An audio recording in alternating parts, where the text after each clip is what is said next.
Участники конференции «Управление и развитие внутренней ирригации в рамках административно-территориальной реформы» обсудили переход к новой модели управления ирригацией, которая призвана обеспечить более эффективное использование водных ресурсов и устойчивое развитие сельского хозяйства региона. Представители власти подчеркнули значимость административно-территориальной реформы для сельского хозяйства и улучшения жизни жителей страны. Новый подход, предлагаемый в рамках АТР, предполагает, что Айлок-Муту становится центральным звеном в управлении ирригацией. Именно Айлок-Муту берет на себя ответственность за управление каналами, их содержание, а также за организацию и обеспечение поставки поливной воды фермерам. Это позволит сельским органам управления более оперативно решать возникающие проблемы, связанные с водоснабжением, и обеспечивать устойчивое развитие местного сельского хозяйства. В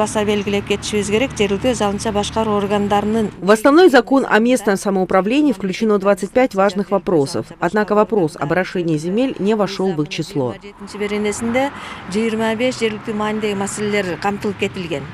А бирок ушул сууга чуу маселеси ошол жергиликтүү маанидеги маселеге кирген эмес. Фермеры поделились своим опытом участия в пилотных проектах, реализуемых в рамках реформы. Глава Айлок-Муту Карадарья Нурбек Караев рассказал, что самостоятельное управление орошением позволило их сообществу более эффективно использовать водные ресурсы и обеспечить устойчивость сельского хозяйства в его округе.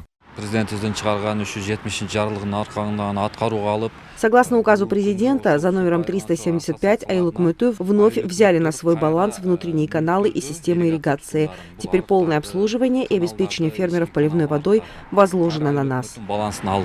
Эксперты отметили, что новые подходы к управлению орошением – это не просто передача ответственности, а комплексный процесс, который включает обучение, консультации, а также разработку новых стандартов и правил. Это способствует устойчивому развитию сельских районов. В рамках нового подхода Айлок-Муту будет отвечать за все аспекты ирригации, от управления инфраструктурой до прямой работы с водопользователями, что усиливает роль местных властей в развитии сельского хозяйства. Консультативный жардам катары жардам берилип атат.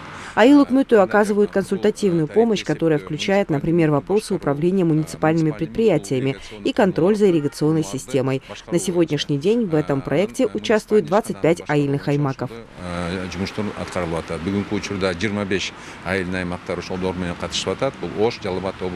В завершении конференции участники поделились своими планами по реализации новой модели управления ирригацией на местах и внедрению новых подходов к управлению орошением в рамках АТР. Проект улучшения управления поливной воды продолжает свою работу, помогая местным органам власти взять на себя ответственность за управление водными ресурсами и обеспечить процветание сельских районов Кыргызстана. Малик Аюпов, Мирлан Джаныбеков, ЛТР, Джалабадская область.